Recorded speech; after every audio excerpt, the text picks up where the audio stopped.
दोस्तों, आज की सबसे बड़ी खबर ने पाकिस्तान की नींव हिला दी है। चीन, जिसे वह अपना हर मौसम का साथी कहता आया, उसने पाकिस्तान की सबसे अहम परियोजना पर ऐसा ब्रेक लगाया है कि पूरा इस्लामाबाद हिल गया। सीपक प्रोजेक्ट का $60 अरब का सपना अब सिर्फ कागजों में रह गया है। यह वही सीपक था जिसे पाकिस्तान अपनी अर्थव्यवस्था का भविष्य मानकर गाता था, लेकिन चीन के इस फैसले ने उस गाने को बेसुरा बना दिया है। चीन का यह कदम सिर्फ पैसों की कहानी नहीं है, बल्कि राजनीति और भरोसे की असली तस्वीर है। कराची से पेशावर तक फैला MLA एक रेलवे अपग्रेड प्रोजेक्ट पाकिस्तान की जान माना जा रहा था।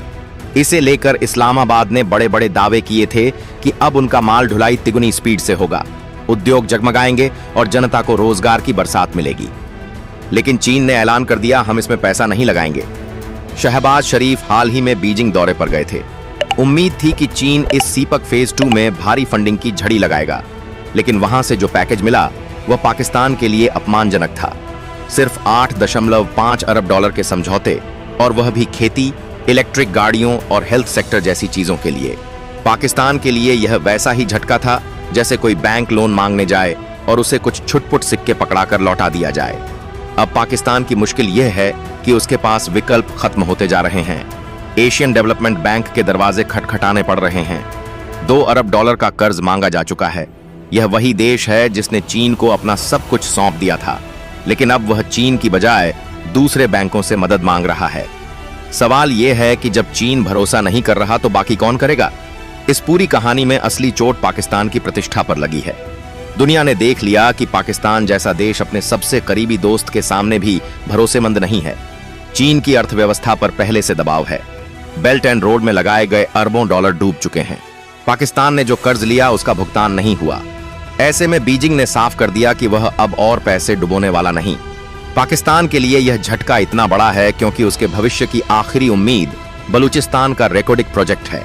यहां से सोना और तांबा निकालने की तैयारी हो रही है, लेकिन इसके लिए चाहिए मजबूत रेल नेटवर्क, और जब AML एक ही ठप हो गया तो यह सपना भी अधूरा रह गया। सोचिए, जिस प्रोजेक्ट से पाकिस्तान की किस्मत चमकने वाली थी, उसी को लेकर वह अब भीख मांगने पर मजबूर है। अब जरा तस्वीर बदलते हैं और देखते हैं भारत ने इसी दौरान क्या किया। अमेरिका जैसा महाशक्ति देश, जिसकी अर्थव्यवस्था $30 ट्रिलियन से भी ज्यादा है, उसने भारत पर 50% का भारी टैरिफ जड़ दिया। वॉशिंगटन से लगातार धमकियां दी गईं। भारत माफी मांगेगा, भारत हमारे सामने झुकेगा। लेकिन हुआ क्या? भारत ने कह दिया, हम रूस से तेल खरीदना नहीं रोकेंगे। यही अंतर है पाकिस्तान और भारत में। पाकिस्तान चीन के एक फैसले से घुटनों पर आ गया, जबकि भारत ने अमेरिका के 4 कॉल तक नहीं उठाए। रिपोर्ट्स कहती हैं कि ट्रंप ने मोदी से संपर्क करने की कई कोशिशें की, लेकिन प्रधानमंत्री मोदी ने जवाब तक देना जरूरी नहीं समझा। संदेश साफ था, भारत किसी के दबाव में झुकने वाला नहीं। इस पर पूरी दुनिया ने प्रतिक्रिया दी, खासकर इजराइल का यरूशलम पोस्ट अखबार ने लिखा, नेतन्याहू को मोदी से सीखने की जरूरत है। क्यों?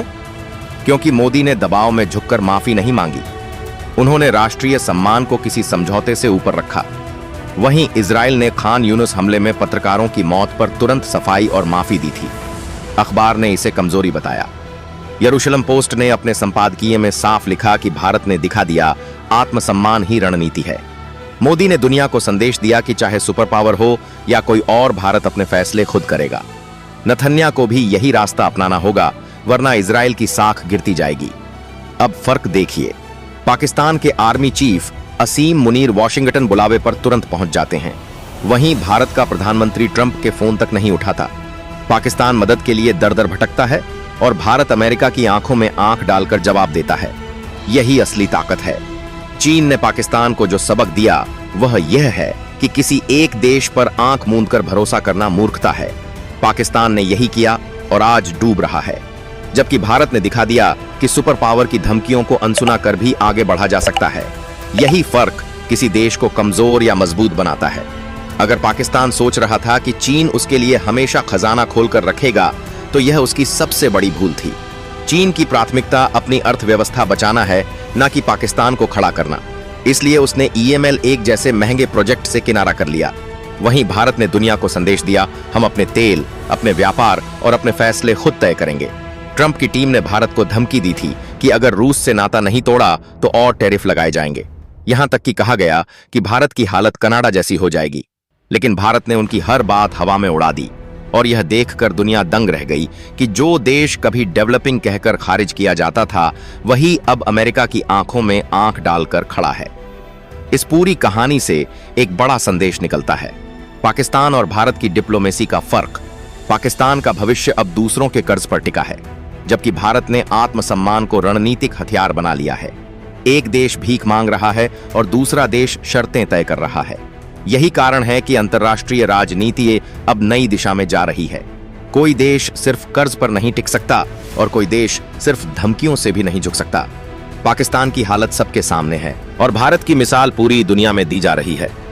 सोचिए, अगर चीन पाकिस्तान का सबसे बड़ा प्रोजेक्ट ही खा गया और अमेरिका भारत पर दबाव डालकर भी ना झुका पाया, तो कौन सा मॉडल कामयाब है, पाकिस्तान का या भारत का? जवाब साफ है।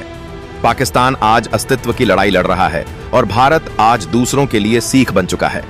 यरूशलेम पोस्ट का लेख दरअसल सिर्फ इजराइल के लिए नहीं था, बल्कि पूरी दुनिया के लिए था। उसमें साफ लिखा गया कि मोदी ने साबित किया बड़ा वही है जो दबाव में नहीं टूटता, और यही लाइन पाकिस्तान की बर्बादी और भारत की मजबूती का असली सार है।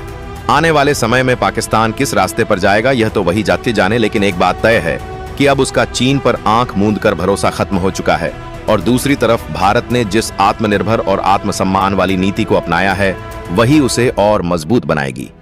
नतीजा यही है कि एक तरफ पाकिस्तान के सपने अधूरे रह गए, रेल प्रोजेक्ट ठप हो गया और कर्ज की तलाश जारी है। दूसरी तरफ भारत ने दुनिया को बता दिया कि राष्ट्रीय सम्मान किसी भी कीमत पर समझौते से बड़ा है। यही है 21वीं सदी की असली डिप्लोमेसी, जहां झुकना हार है और आत्मसम्मान ही सबसे बड़ी जीत। चीन का पाकिस्तान से दूरी बनाना सिर्फ रेलवे प्रोजेक्ट तक सीमित नहीं है। दरअसल बीजिंग अब अपनी पूरी विदेश नीति को नए तरीके से गढ़ रहा है। बेल्ट एंड रोड इनिशिएटिव में अरबों डॉलर फंसाने के बाद चीन को एहसास हो रहा है कि जिन देशों में उसने पैसा लगाया, वहां राजनीतिक अस्थिरता और भ्रष्टाचार ने उसके प्रोजेक्ट्स को डूबा दिया। पाकिस्तान इसका सबसे बड़ा उदाहरण है, जहां सुरक्षा स्थिति इतनी खराब है कि हर चीनी इंजीनियर को बुलेट प्रूफ गाड़ी और सुरक्षा गार्ड चाहिए। दूसरी तरफ पाकिस्तान के अंदरूनी हालात चीन को और डरा रहे हैं। बलूच विद्रोही ग्रुप्स कई बार सीपक प्रोजेक्ट्स और चीनी वर्कर्स पर हमले कर चुके हैं। ग्वादर बंदरगाह, जिसे चीन अपना गेटवे टू वेस्ट एशिया मानता था, आज भी अधूरा है और वहां लगातार विरोध प्रदर्शन होते रहते हैं। चीन जानता है कि इतना पैसा लगाकर भी अगर सुरक्षा नहीं मिलती तो उसके निवेश का कोई मतलब नहीं। भारत अमेरिका रिश्तों का पहलू भी यहां दिलचस्प है। अमेरिका भले ही भारत पर टैरिफ का दबाव डाल रहा हो, लेकिन टेक्नोलॉजी, डिफेंस और जियोपॉलिटिक्स में वॉशिंगटन को भी पता है कि भारत को नजरअंदाज करना नामुमकिन है। चीन को रोकने की पूरी अमेरिकी रणनीति भारत पर ही टिकी है। यानी एक तरफ पाकिस्तान से चीन दूरी बना रहा है और दूसरी तरफ अमेरिका भारत के साथ मजबूर होकर भी रिश्ते बनाए रख रहा है। इसी बीच रूस का रोल और अहम हो जाता है। भारत ने अमेरिका की धमकियों को नजरअंदाज कर रूसी तेल खरीदना जारी रखा और इससे भारतीय अर्थव्यवस्था को बड़ा फायदा हुआ। सस्ते रूसी तेल ने महंगाई को कंट्रोल में रखा और निर्यातकों को बढ़त दी। यानी भारत ने दिखा दिया कि अगर कूटनीति में आत्मविश्वास हो तो सुपर पावर की धमकियां भी बेअसर हो जाती हैं। इजराइल के संदर्भ में देखें तो यरूशलेम पोस्ट का लेख यह भी बताता है कि मध्य पूर्व के छोटे छोटे देश अक्सर अमेरिका के दबाव में आ जाते हैं। इजराइल सुरक्षा के नाम पर कई बार वॉशिंगटन की लाइन मानने पर मजबूर हुआ है, लेकिन मोदी का मॉडल कहता है कि छोटे या बड़े, हर देश को अपना सम्मान और हित पहले रखना चाहिए। यही वजह है कि इजराइल की मीडिया अब खुले तौर पर मान रही है। तो दोस्तों, अपनी राय कमेंट बॉक्स में जरूर बताएं। धन्यवाद।